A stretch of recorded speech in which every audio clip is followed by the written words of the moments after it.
If you haven't heard about Anchor, it's the easiest way to make a podcast. Let me explain. It's free. There's creation tools that allow you to record and edit your podcast right from your phone or computer. Anchor will distribute your podcast for you so it can be heard in Spotify, Apple Podcast, and many more.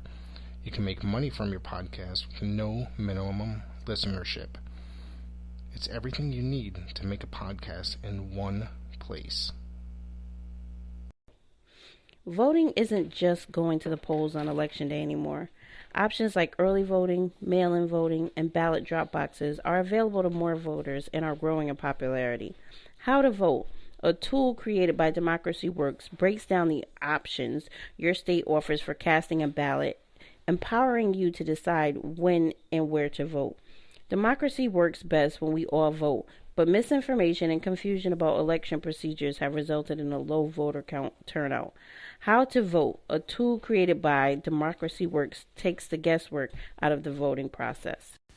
Go to Ballot Ready for a nonpartisan guide to your entire ballot. From there, you can compare candidates based on stances on issues, biographies, and endorsements, and save your choice to use when you vote by mail or in voting booth. You can even request your absentee ballot or make a plan to vote early on Election Day. This election matters. Make sure you have a plan to vote and vote informed. This year, with changes to polling places and vote-by-mail laws as a result of COVID, it is more important than ever to have a plan to vote. Local elected officials affect our lives every day. They decide who to prosecute, monitor, or quality of our drinking water, and choices for the leadership of our schools. 30% of our voters take the time to vote and then leave some part of their ballot blank. This is a missed opportunity to choose the leaders of our communities. It's okay if you're unfamiliar with some of the local positions. We recommend hosting a ballot party. Get together with your friends or over Zoom, split up the research, and go through your ballots together.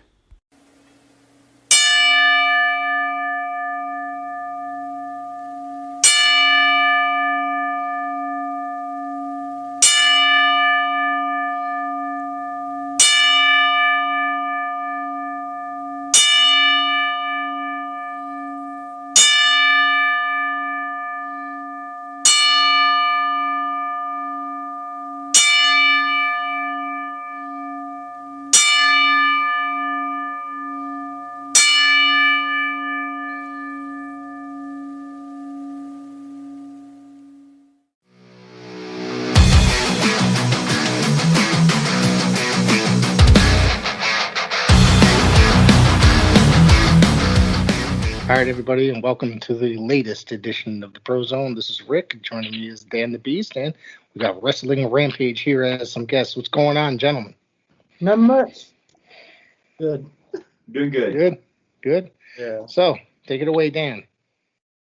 All right, guys. I asked Joey last night to be a part of the show because I wanted you guys on the show for a long time now. You know, you guys always been so good to me, always answering my questions, giving me shout outs. Sorry, Tommy, I didn't wear the gray shirt with the water streaks going down, but next time.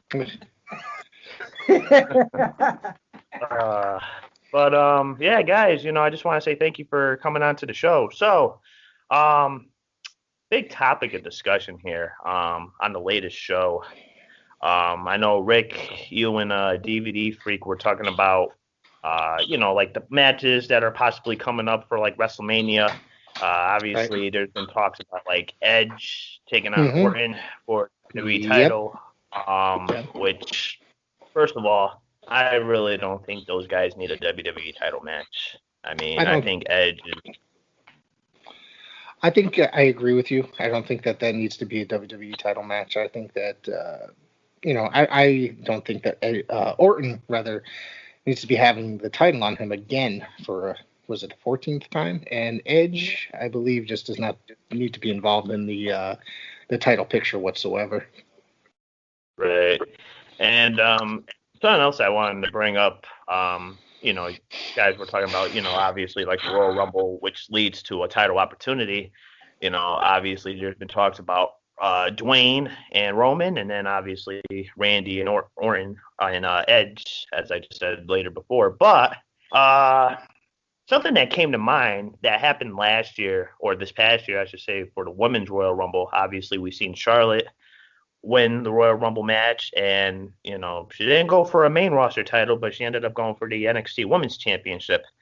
I was possibly thinking, what would you guys think if that same rule applied for the men's? Like, what if a man Royal Rumble winner, instead of going for the Universal WWE Championship, we actually see like an NXT main event storyline?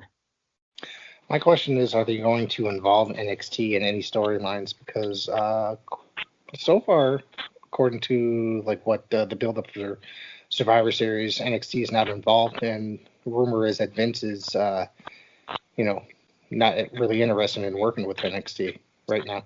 But you know what? But here's the thing, though. Like, it doesn't even have to be the main event. It doesn't have to be the main event. Obviously, you got your two main events right there, possible main events. Mm-hmm.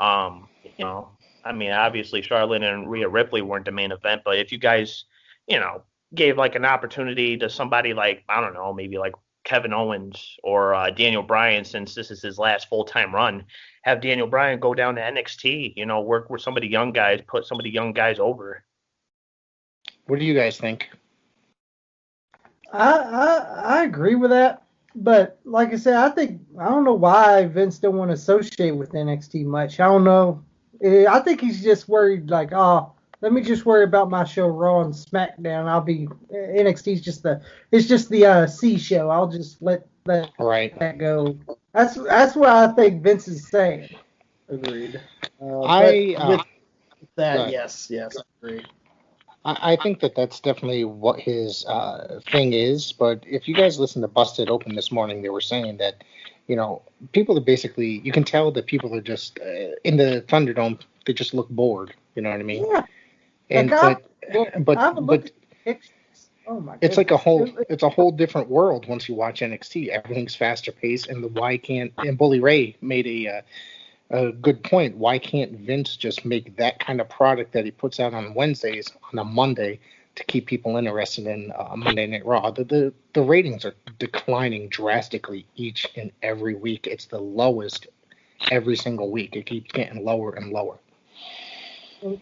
Yeah, and you could tell the people in Thunderdome. You could tell they're like, "This is the boringest stuff I've ever seen." You like Thunderdome? Yeah. So laughable. They're like, "Give us something good, please." For the most part, I try to give Raw and SmackDown a chance at least. I usually end up shutting it off or falling asleep. So only two options. Yeah. Well, and then I'll watch it the next day and fast forward through everything. So I go on YouTube and watch the little skits and stuff like that right there they do. Yeah. And that's boring enough to me. But anyway. So. I don't understand. Because he's got an amazing roster. It's just he's using it. And he's got like a toilet humor sense of humor. And, that comes out drastically as well.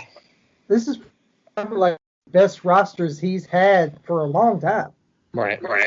And he just, basically just doesn't care. Well, it's like I've said before, he has got a full roster there loaded with talent. The trouble of it is, he don't want to use that. No, he'd rather put on Law and Otis. Yeah, whatever that right there means. Anyway, yeah, he'd rather put on the People's Court with fucking Otis, for God's sake. Oh my God, that was just horrific. That was the most embarrassing thing I've ever seen.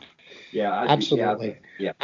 And the thing with the Raw and the SmackDown, he. Before even the inception of AEW started, he was signing every single big indie talent that there was to make sure that they didn't sign with another company like New Japan or the rumors of another company starting, which was AEW, etc. So, now he just would sign them and keep them in catering. You know what I mean? So, guys like EC3, Eric Young, names like that, Yeah. And Eric Young, he's been on a really good role in Impact. I'm sorry, he's been on the tear. I've said this before. I don't mean to interrupt you. I've said this before. He's loaded with talent. The trouble of it is, even when the people get to NXT, what do they do there? They put them out front there, and they push them and push them. Next thing you know, when they get to a point, they pull the rug out from under. What's the sense in that? The same thing when they end up on the main roster. Look at every guy they've taken from NXT. Who from NXT that they have on Raw and or SmackDown are they actually pushing? None. Think about it. Probably the only one I see they did push was Drew McIntyre. That was about it. McIntyre was a main roster guy prior to coming back in NXT. So, personal opinion, that doesn't count. You get what I mean? But look at who else? Maybe. Everybody that comes from NXT, he buries. But I'm trying to think. I just had the name in my head, and I can't remember who I was thinking of. Yeah, I have to agree. Like, it could be either Bailey or Sasha Banks. Those are good names. Yep, to choose. Yeah. Yeah. It's pretty good, but the man, oh my goodness. You know what? I think the biggest struggle with this year's roster is kind of like reminiscing back to like 2001, 2002, where you acquire so many big talents. You have so much, but yet you're not utilizing all your guys, Right. So obviously everybody's not getting their TV time. That's why so many people are either leaving. Their creative control is practically lackluster by the control of either Vince or Triple H. And, that's kind of what dwindles the roster down. And I think the biggest thing or the biggest problem is Vince focuses on guys that he builds, not guys who are already well established.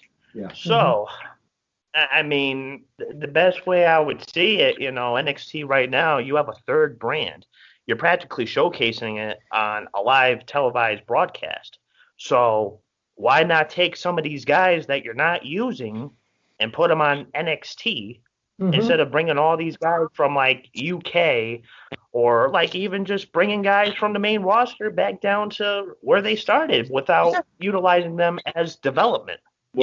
Obviously they're pretty well developed. Yeah. But I've said before too, if you're not going to use me on the main roster, put me back in NXT. Right. Exactly. I think that's where what's his name, Finn Balor, decided to go back down there. Who else went back down there recently? Somebody just popped up there. Who was it? Fandango and Tyler Breeze and Fandango. Yep. Breezango ended up going there, and I think look at that. It ended up for the better for them. You know what I mean? They're being used each and every week in the storylines. So it's definitely NXT is definitely the better for some people. That's what I'm saying. Like, if you're not going, they should bring some of the guys that they're not using to NXT to give them some time to be on television. Right. And even when this pandemic started, they started bringing guys up from NXT, putting them on Raw and SmackDown. Guys like Oney Lorcan, Angel Garza, Austin Theory, all that guys like that. And look at them. Most of those guys ended up back in NXT now. Yeah. So it's like, I don't think he knows what the hell he's doing, period. Seriously. He's just scrambling to try to figure out how to create his product or how to create the most boring product there is. It's like Vince has old timers. Like, he don't know how to use talent anymore. Right. I just think that he's so used to creating a product a certain way, and if you realize that each and every year that he makes another business deal, whether it be Saudi Arabia, Fox, some sort of entertainment, and he's trying to sell to advertisers, he changes the rules in his way of promoting and producing a show each and every year with more and more ridiculous rules and glamour and glitz and production. And it makes the product more watered down and less appealing to the actual hardcore wrestling fans, such as guys like us. Yeah. Which is why I say, if you're going to use NXT, You can make a storyline. Have somebody win the Royal Rumble this coming year, and have them headline for the NXT title for WrestleMania, or at least part of that event. At least it don't have to be the main event, because obviously Vince is going to be like, I want Roman and Dwayne, or I want whoever. But still, I mean, if you have somebody win the Rumble like Daniel Bryan, who probably should have won the Royal like 6 or 7 years ago, or like Kevin Owens, if you're gonna broadcast NXT live on TV, let them have their pay-per-view time. Mm-hmm. And the Daniel Bryan. Go ahead. Sorry. The bad part is NXT's takeover shows are way better than what WWE puts on pay-per-view. They're better than any pay-per-view they put out every single year, or every single month, or what are they doing? Quarterly or something like that? Every single one that they go up against, they're the better show. God's honest truth.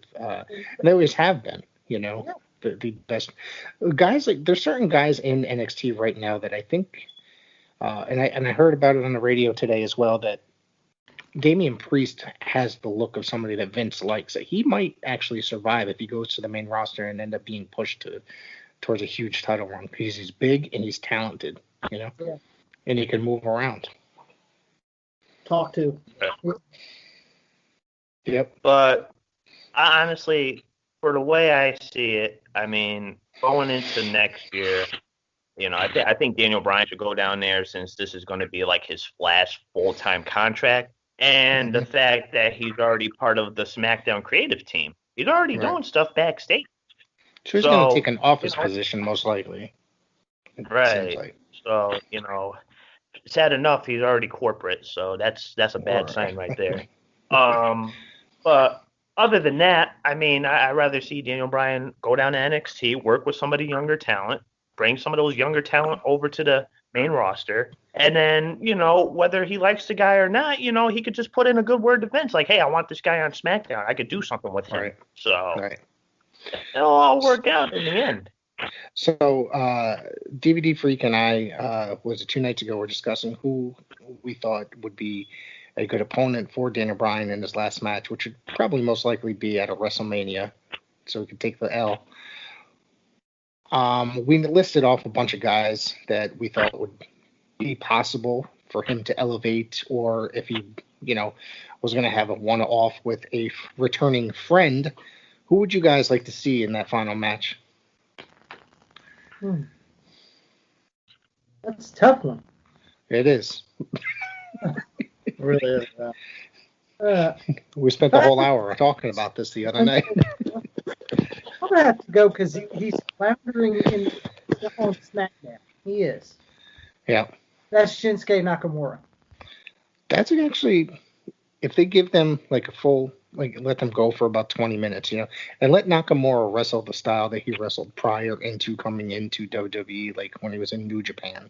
Yeah. Don't let him do the WWE polished up thing. Just let him go the way he knows. Yeah. I have to go with Shinsuke Nakamura. Yeah. That's a good one. What about you guys? I'm going to go with Tommy here. That's who I believe. All right. That, or I would, if I like to see him take on somebody. Now, once again, I'm not sure what show he's on. I like to see him versus Keith Lee. That was actually, I'm going to tell you, that was actually my pick, because I'm a huge Keith Lee fan, and right now they're not doing any Keith Lee any justice. They brought him in strong, and now they're kind of ruining him week by week. But I figured that they can get that back if they have him go out there and put on a good, solid match, and I think that would help elevate Keith Lee in that WWE next level and push him towards that title picture. And make him a huge star. On Raw. It's sad. They already ruined Shinsuke Nakamura. They already ruined it. Absolutely they did. They already ruined it for him. The figure skater now, right? When I saw that right there, I hit like this right. Oh my God, what are they doing to that man? Well, there's certain guys, like, Keith Lee was allowed to be himself in NXT, but there's one guy that I'm going to say that they haven't necessarily ruined that has been in the WWE product with Cesaro. He pretty much wrestles the same style. He's been wrestling since he was on the Indies, and he still goes out there And he can have the best match of the show no matter who he's wrestling. He could be wrestling a paper bag, and he'd be putting on the best match of the show. Yeah. And I just thought it was weird. I was like, why the heck is Shinsuke Nakamura and Cesaro teaming up? It makes no sense. No. Well, the two are very talented, and obviously, like a good oddball pairing, sometimes it could work. Yeah. And obviously they're from. I don't know. I'm a fan of both of them. Both of them have spent extensive times outside of WWE wrestling, and they just put two good wrestlers that are very capable of putting on quality matches together. Yeah. It's the only thing I could think about. Now, I know the bad part. I know the tag team division on SmackDown's bad. I know that. I think NXT probably once again has the better tag team. The roster right now. I think, and my guys won the tag titles. Birch and Orkin. I've been a huge fan of those guys for many years. Yeah. So, however, Pat McAfee's on, so the guy sucks. I can't stand that guy. I can't either. Take yeah. your ass back to your shitty fucking radio. Yeah, he doesn't ever respond to my tweets when I start talking shit about him for some reason. I try to get his attention, but he ignores them all.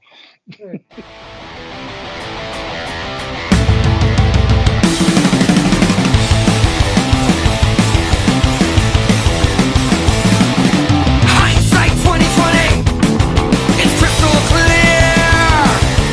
Hindsight 2020, the last 4 years, we the people made a mistake. Hindsight 2020, you gotta admit. Hindsight 2020 is full of shit. We the people made a mistake. Do you deny? You're gonna deny. You gotta deny. You're in denial. You bought it every time.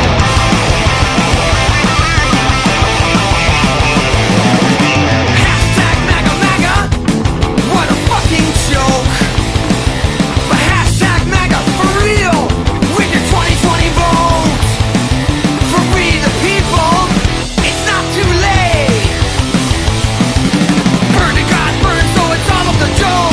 Candy kid Cheetos dance, nobody knows. A lot of people say, I don't care who it is. I'm fucking bum on the corner with the better than our big friends.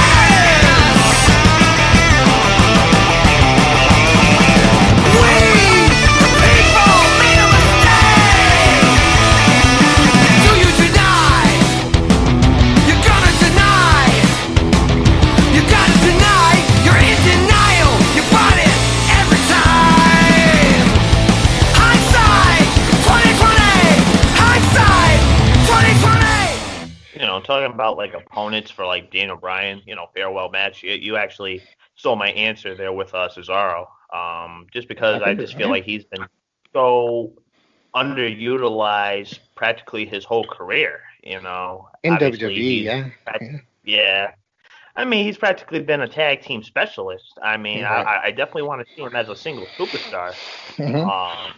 Obviously, he's had those opportunities, whether, some of those opportunities have been shot down, whether it's injury prone or just throwing them in another, unique tag team, which Right. turns out either shit or too many long tag team runs that shouldn't have been that long, probably should have been Right. like a year or two and then cut it, but You know what I just thought of is, sorry, Dan. You know what I just thought of, and they had a few matches earlier in the year against each other. What happens if him and Drew Gulak started wrestling again, feuding again? Or those guys are two of the greatest technical wrestlers around, and Gulak is, he's amazing. So I think it was on the pre-show of that WrestleMania. I was like, that's disappointing. I could not believe that was on the pre-show of WrestleMania. That was some horse shit right there, because that should have been high up on the card, considering it's Daniel Bryan and Drew Gulak.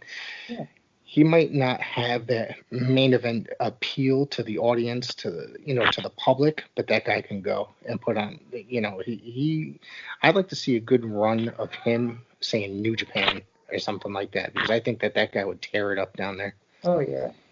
Well, you know what? I tell you what, if my prophecies come true when it comes to Daniel Bryan possibly heading down to NXT, two guys that come to mind right away are probably like him versus Kyle O'Reilly or Roderick Strong. Mm-hmm.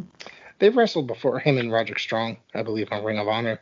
Yeah. So I'm going back a way number of years ago, but yeah, I mean. And I think another good match would probably be good with Daniel Bryan in NXT would probably be these two is Tommaso Ciampa and Johnny Gargano. Those are my other two choices the other day. Yeah, with those two. And I think through the discussion that Gargano would probably be the one that would get the match out of the two. You know what I mean? Because I feel like Gargano's just kind of like he's one of those guys. He's always got the same face on. Kind of, there's nothing that's elevating him. He's just kind of, but he's that resident, workhorse for the company. You know what I mean? So that's why he's there. But I think that if he put on go for 30 minutes with Daniel Bryan, he would that would elevate him as well to that next level and take him out of that, that phase of his career. And him and Tommaso Ciampa had great matches.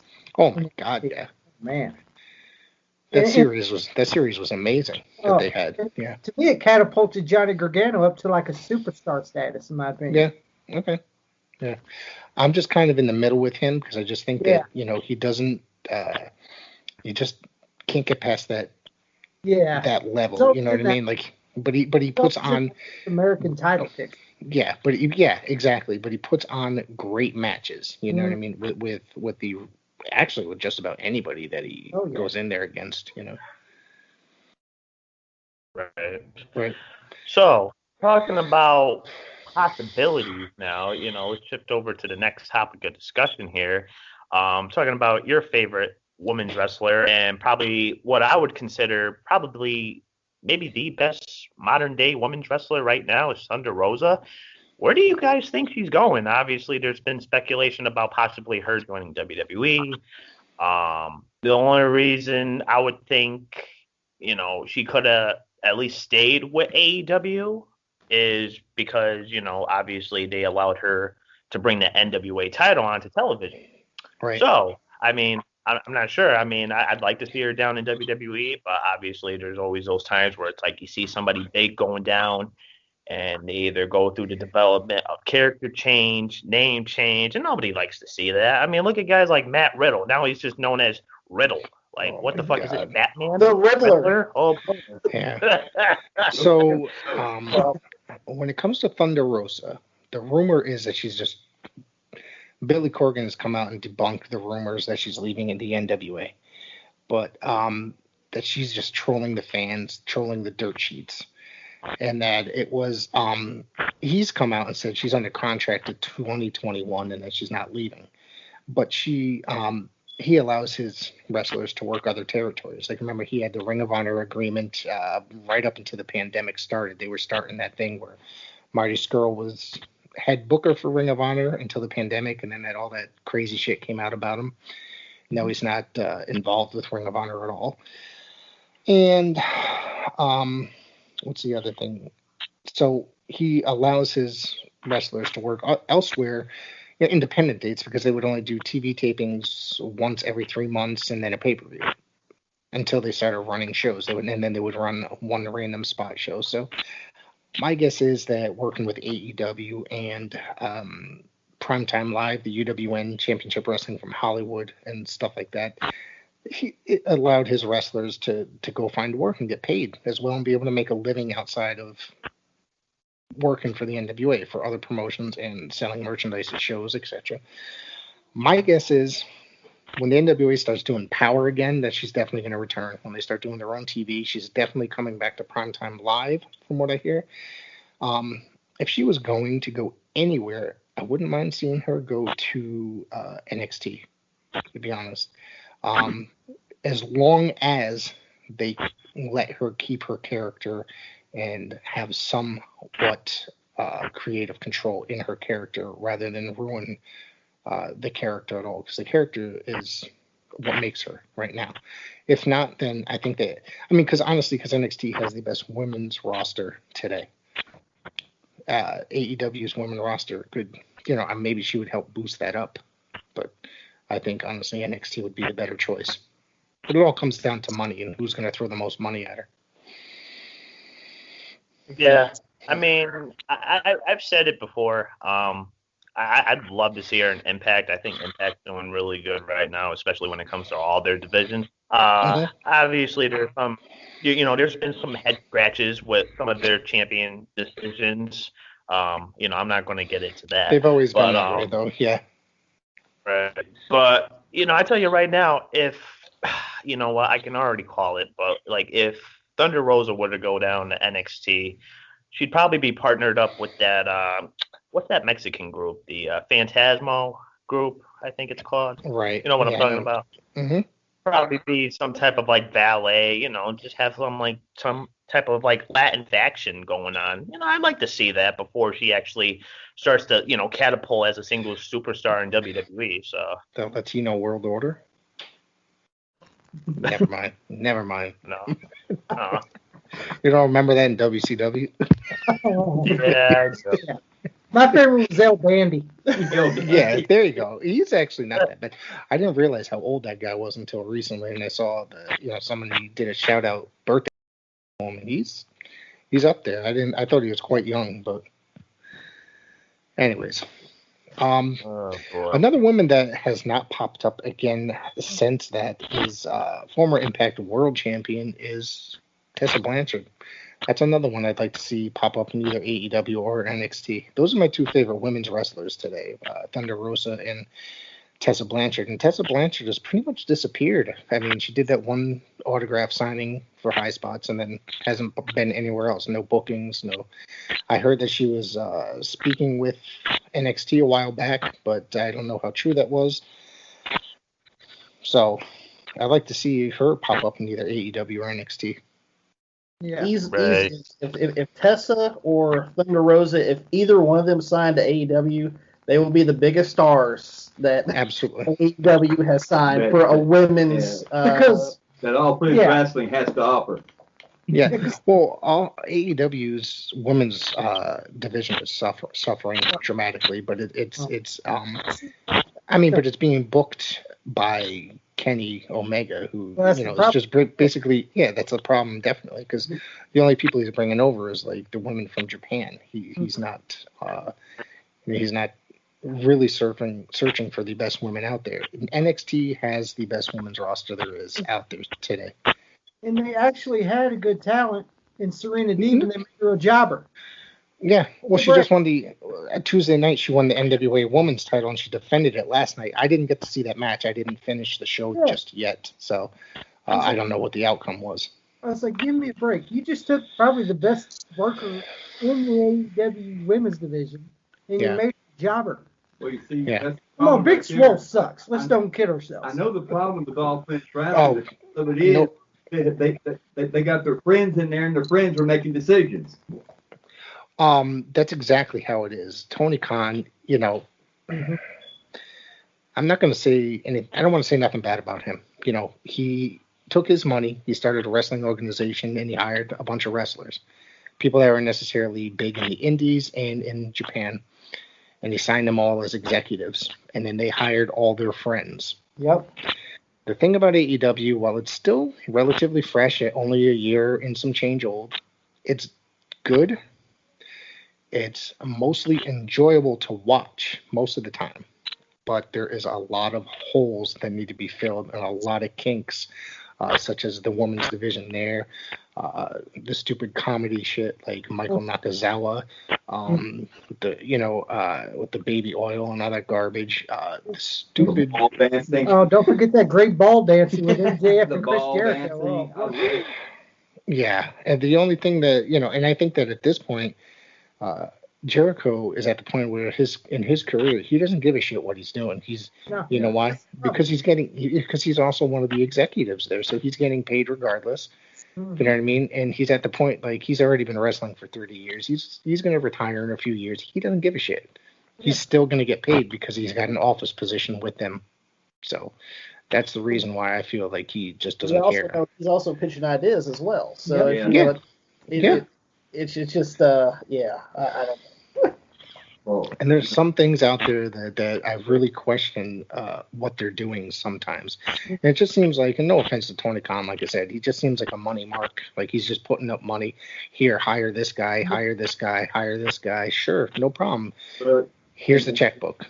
but in one thing for sure now, to me, if I had a football team, I'd be more concentrating on my football team than that wrestling career, because that wrestling career is going down the shitter. They're making money because they have the IWC supporting them, the nerds. You know what I mean?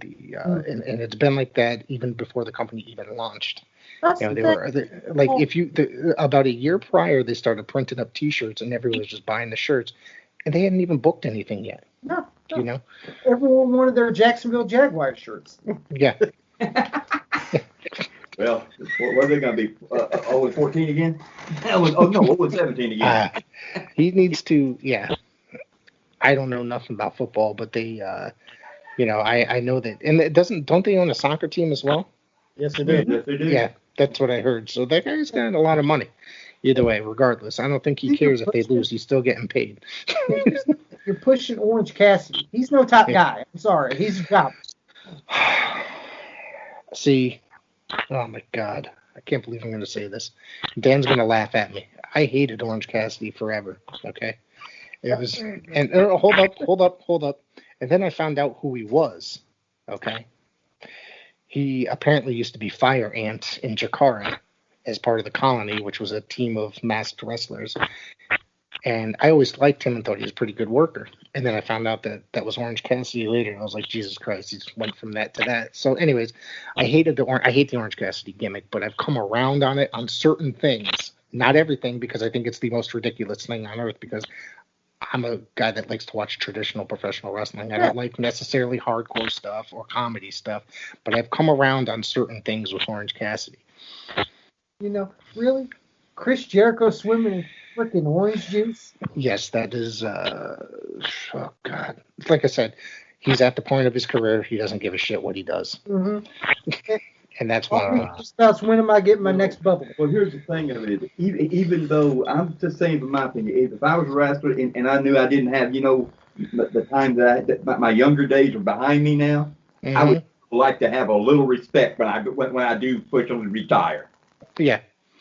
Well, I think that he might go out there, and when he retires, which, like I said, give it about 5 years. You know what I mean? At the most.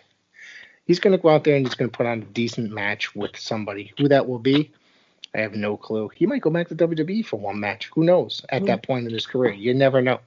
But I don't see it happening. The thing that bothers me the most is how Chris Jericho butchers and buries the WWE when they're the ones who made him a star. That's true. That is true. To be honest, in WCW you were a cheesy Chris Jericho. That's what you were.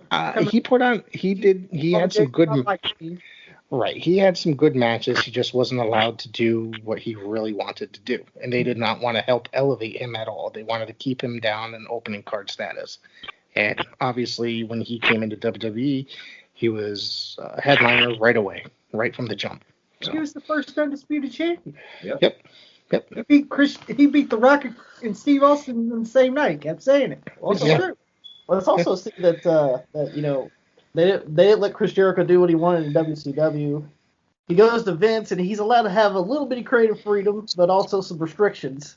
And then he goes to AEW, and that's full on Chris Jericho. Yes. So do you realize why Vince does restrict people? Obviously, because of he would have been swimming in orange juice in WWE, and Vince would have been like, "What the fuck is going on my show?" You know. Well, he's definitely had too much bubbly because, God forbid. Oh, it'll ruin your gut. I think the only thing for now is the bubbly. That's the only thing that gets me through Monday Night Raw sometimes. Yeah.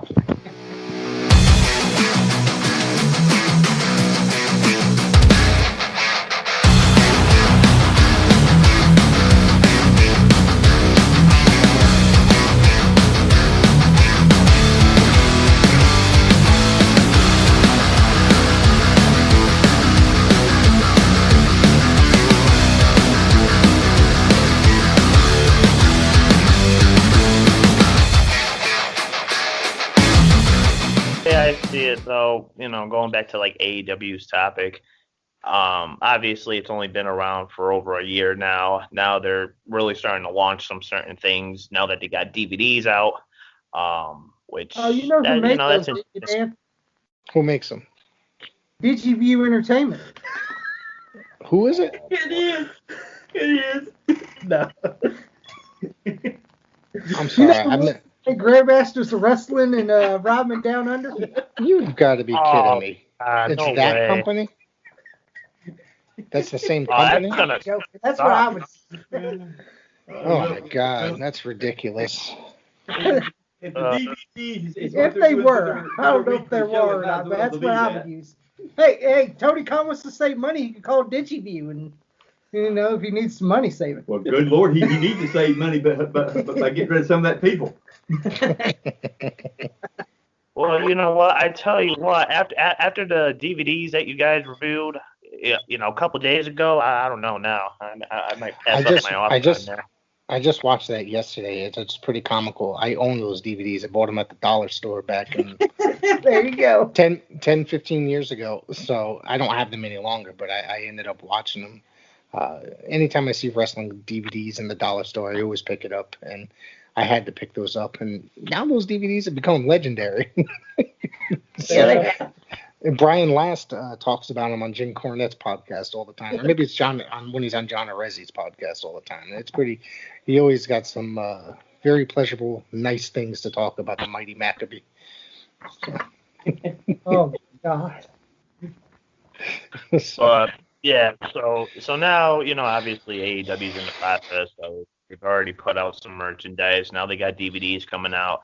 But I think the one thing they have to focus on that WCW failed on is, letting certain individuals, run and possibly bury that company, because obviously it's kind of reminiscing back to like Kevin Nash being like head booker, and the only reason why you're in WCW is because you're buddy. How do you think guys like Sean Waltman and well, no offense to Sean, I mean, guys like one hell of an athlete, but like, how do you expect guys like Sean Waltman and all these other guys, booked WWE talents going on to WCW television? Like, who the fuck wants Virgil? Yeah. One thing I'm going to say, people are always getting on AEW about people jumping in to their organization, WWF guys, WWE, excuse me, there's no F anymore, I forgot. And complaining that it's just full of WWE guys. I'm just like, yeah, but if you remember back when, I don't know how old you guys are, but watching when you were a kid, I used to watch WWF, Jesus Christ, AWA, NWA, World Class. People used to go from company to company to company all the time. So it was never like a big deal, but for some reason, it was a big deal in WCW. It's a big deal in AEW. It's just people used to hop from territory. Yeah, but what you're talking about there, back in those days, those were territorial days. That's what I'm saying. They used to go from territory to territory. They wanted, if they wanted somebody, to do their show, that right there, people never saw them in other places. So right. That's why they did that. That's why the wrestlers got exposure. Right. And to tell you the truth, that's what I think is missing today. I 100% agree with you, because that was a great system, great thing. I'm a huge fan of the territory days as well, and a collector of territory merchandise and programs and stuff. I love that stuff. Yeah, but I just think it's like, okay, like it's really not that much different. It's just they're just trying to rebuild themselves elsewhere in a different company. It's pretty much the same deal. You know what I mean? That's also the people that are like just raging about this great Wednesday Night War, how it's the greatest war of this century or whatever. There's no war because there's no fucking ratings. The ratings are nothing compared to the Monday Night Wars of the 1990s. It's just like they're minuscule. But here's the thing. I hear people say it's better than the Monday Night Wars. Yeah, they're struggling to get 800,000 No, I'm going to say that people watch. It's a different era. The wrestling is different. Back then, in Mondays, you never know who was going to show up on one show or the other. Yeah. somebody could just jump ship. Like, all of a sudden Rick Rude showed up on 2 different programs. Exactly. You know what I mean? Mick Foley fucking won the title on television. It's like they were doing shit like that. Sorry, guys, I swear a lot. They were doing shit like that to try to, keep the fans. I mean, so NXT does not do stuff like that. It's not like they're running to try to be like, hey, we're going to bring in an AEW guy. Yeah. It's just NXT is NXT. It's like basically 90% of the roster is former Ring of Honor guys. You know what I mean? So it's like a Ring of Honor with better production. And well, here's the way. Well, you know what? Here's the way I see it. You got a football owner owning AEW. What does NXT do? They bring in somebody who used to play fucking football with fucking the cat. Yeah, a punter. Get that guy off my TV. And it's not because I'm just like, he's doing his job. No, the guy's fucking terrible and annoying. It's not that I hate him because I'm supposed to hate him because he's a heel. No, I don't like him. No, his show sucks. He's just some fucking goofball radio actor, and now he's managing Orkin and Birch. Yes, absolutely. Yeah. That guy's annoying. I don't want to see that. And one of the other things is that me and Freak always discusses that celebrity involvement in professional wrestling is just atrocious. It's stupid. I understand they try to do it to try to bring in the audience, but I don't think Pat McAfee's bringing in anybody, to be honest with you. He's just annoying. That's it. He's just bringing in the 2 people that watch his podcast. That's all. Right. He's got two viewers. Shit, we got more viewers than him. That means. All right. So, there you go. Not by much, but no, I don't think. Yeah. Go ahead, Danny. I was gonna say, I think close enough for views, but I don't think close enough to have a war. But you never know. Right, and I think it's like they're not even reaching 1 million each show. You know what I mean? I mean, it would be something to gloat about if you were over 1 million. But I mean, if back in Monday Night Raw, they were doing like 5-6 million viewers, if not higher. Mm-hmm. You know what I mean? That was like a show, and even like Monday Night Football suffered from the Monday Night Wars, that's never going to happen again. Mm-hmm. Back then it really suffered because it was a hot time for professional wrestling with the 2 shows. It was hot. It was a bit of professional wrestling back then. It was hot. And you're right. The Monday Night Football suffered from that too. Yeah, they did. The part is I hate when people's like, AEW beat NXT. I was like, big fucking deal. Who cares? They beat developmental. They beat developmental guys, as you said, Kenny. They beat them every week. I think this week was the first, not the first time, but it's like the second or third time that NXT beat them. And the only reason they beat them is probably because it was Halloween Havoc. They built it up as Halloween Havoc. Any other time they beat them, it was either pre-taped. AEW, I think, was pre-taped, or they didn't go up against NXT.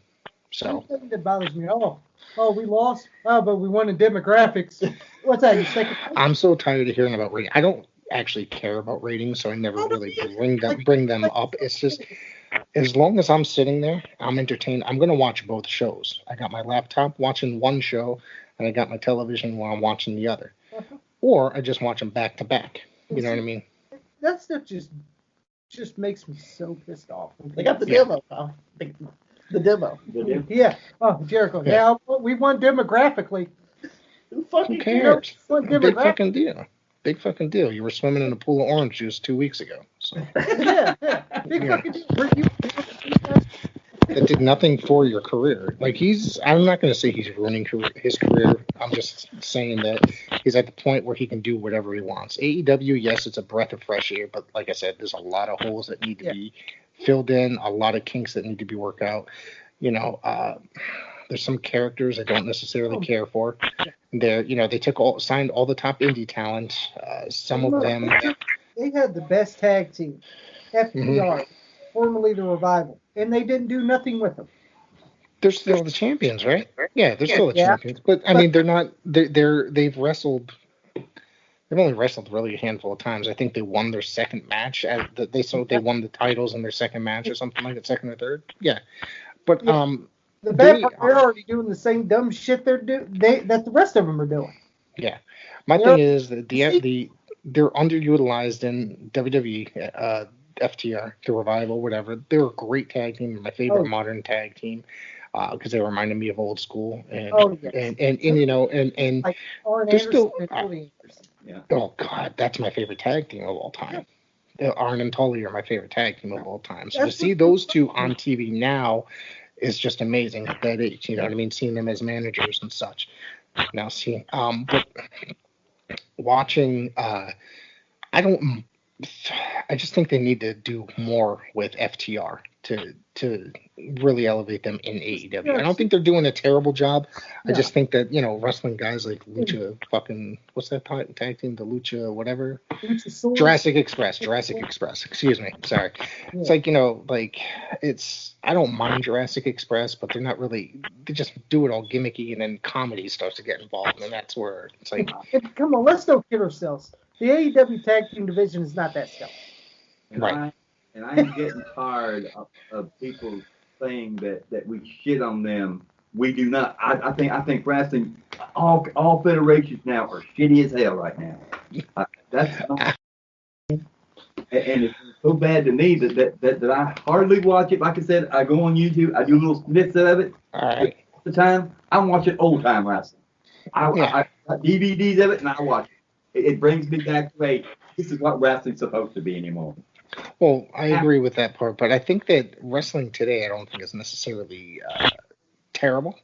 There's so many different products you can find, you know what I mean? All you got to do is look for it to find what you like. One of the things I like, I love the modern NWA, but they're just doing, you know, on hiatus since the pandemic. But they're associated with Championship Wrestling from Hollywood, which I watch every week on Fight, and I think that's a great television show if you like old school style wrestling. It really is. And the current Ring of Honor, they're doing really great now during the Pure tournament. I know I'm trying to push Dan to watch the shit. You know, he just keeps laughing at me and not watching it. But I think Ring of Honor is rebooting itself, basically, and it's doing really well. I think the shows have been amazing the last, 6 or 7 weeks. I'm not really blaming the product here. Right. I'm just blaming, you know, the epidemic that's going on. I can understand why some of them are it's just so hard to do things now. It's so hard to do, and you know, some of them don't want to risk you know, getting it. Right. So yeah, you know? Which I understand. I completely understand. You know, things are starting to shut back down up here in Connecticut. You know, I live in town of Hamden now. One of the high schools closed because somebody got the virus. And my son's school, you know, I'm working from home now. I'm not going back until rumor is in probably the summer of next year. So if that even happens, because they keep pushing it back every 2-3 months. So we're going to have to see what happens. So, yeah, I mean, everybody's suffering from wrestling companies, but wrestling has been the only thing that's actually been around. Sports has canceled half the seasons, you know. So wrestling has been the only thing. Most of the companies have been creating some sort of content, at least, to try to keep the fans happy and entertained. So you got to give them that at least, you know. No, I do. You know, I'm just saying, you know, it's just. It's just not that entertaining to watch. It's just not entertaining. I think Raw right now are some of the worst shows I've ever watched in professional wrestling in my entire years, and I've seen some bad wrestling over the years. Trust me, I've been watching wrestling close to 40 years. I've seen some shitty wrestling. This is right now is possibly the worst period for Monday Night Raw. Mm-hmm. And you know, it's like I used to think SmackDown was the worst show that they had. Now it's even better than Raw. Go figure. Probably, you know, it's like Raw every hour has trouble keeping people interested from hour to hour. It's just starts off pretty strong, then just gets lower and lower as time goes on. A lot of times they'll ruin it. They'll ruin it in the first 10 minutes for me sometimes, and I'll shut it off and never go back to it. Mm-hmm. Like, I'm always surprised I don't see someone on that Thunderdome asleep. 3 hours? Well, it's against the rules, man. It is. They're going to kick you out of the Thunderdome if that's the case. 3 hours anymore. I can't do it. I will not watch 3 hours of it no more. Yeah, I don't. I think it's not bad to have a 3-hour show if they were going to build it up like it was events every week. Like, you know how they do really good pay-per-views where it's just wrestling from skit to skit and then in between interviews. Yeah. Do it like that instead of some stupid talk show and then some stupid mishap and comedy. It's like, I'm not entertained by a moment of bliss. I'm not entertained by the show, the Kevin Owens show. I'm not entertained by, let's be serious. They're not as cool as things like Piper's Pit or the Brother Love Show, shit like that. You don't have the same charisma or excitement when coming out doing that shit. It's not entertaining to me. Agreed. Yeah. I could pretty much say the same thing. And, going back to, these whole Wednesday night wars, I think the only thing that, these are different from like the Monday night wars is just lack of, character creativity. And obviously with the whole ratings changed, throughout the years, you're not really out there censoring yourself as being like one of those tough superstars who can actually cut like an actual good promo. Nowadays everybody's just practically focused on the wrestling, which, nothing's wrong with that. Nothing's wrong with good wrestling. I mean, even though it's shit half the time. But other than that, you're missing like key points. You're, like Stone Cold Steve Austin. Like, what made Stone Cold Steve Austin so good? His censorship. Obviously, the way he went out there and delivered every single week. And his unpredictability as well. That's another thing. Right. These days, it's so predictable. Same thing with The Rock cutting great promos. Yeah. And what happens when he comes back? Those are probably some of the highest rated episodes that they do in years. The other thing with that is, everything is scripted. All the promos are scripted nowadays. They don't get to speak off the rip.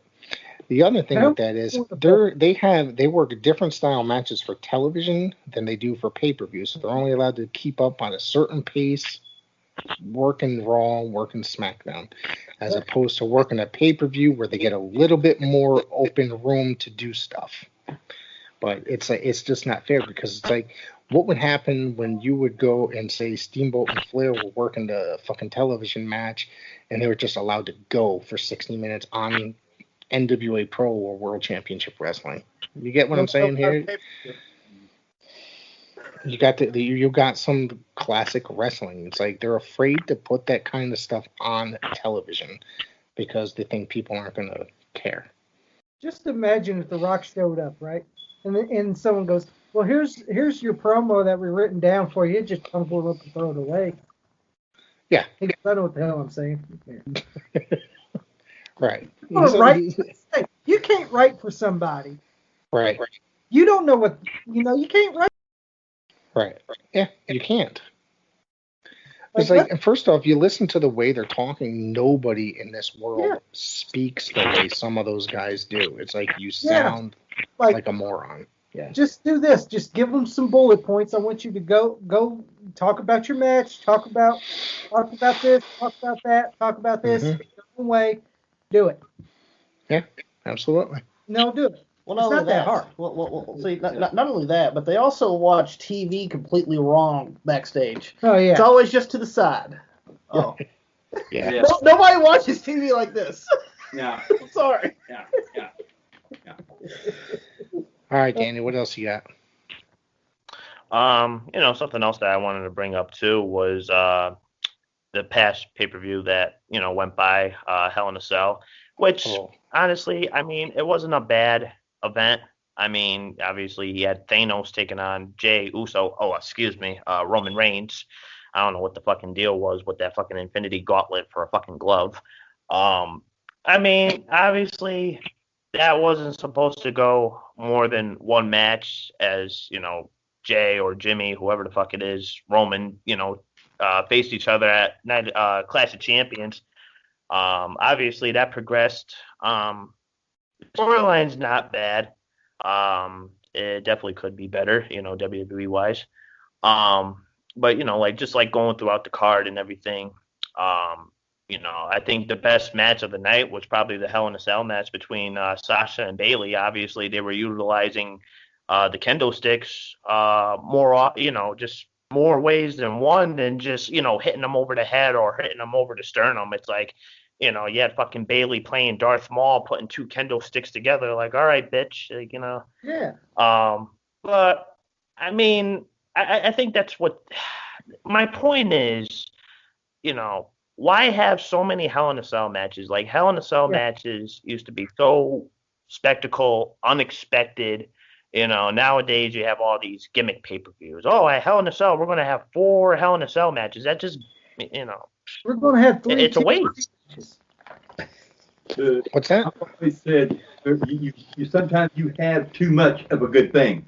Yes. And then it becomes redundant. It becomes boring. I don't even look forward to it. I overall thought the pay-per-view was just drab. They started off with, the main event. It was probably, I guess you would picture it as a double main event with the 2 title matches. And I'm just like, I can't believe they put that match on first. And then it took up the majority of the first hour. They started it right after 7. It ended up close to 8 is when they just completely washed away from it. And I was just completely bored throughout that whole match. A lot of people loved it, thought it was a really good match. I was not convinced by any means. Right. And, the whole thing with the whole red cage and everything, it's like, it's too gimmicky nowadays. Come it's on. just. Give me the old-fashioned Hell in a Cell from 98, hell, even 2000, for God's sakes. Right. Don't give me no red cage. That someone just used freaking Windows window paint on it. And freaking just pasted it on there. Yeah. Right. yeah, that's right. Let's use Microsoft Windows on this cell. Oh, man. I just, like I said, Sasha and Bayley was the best match of that show. Everything else was just kind of, whatever. Randy and Drew was pretty decent. I'm not a huge Randy fan at all. I like Drew. But, that was pretty decent, I thought. But everything else was just, it's forgettable. It was a forgettable show to me. Yeah. Like, right. I don't like how Randy Orton's WWE champion. Like, he don't need it. He doesn't. He's already held it 13 times prior. By the way, Randy Orton nowadays is boring. All right, I'm going to tell you something. I always thought he was boring, but that's just me. So with green sleeveless hoodie. Yeah.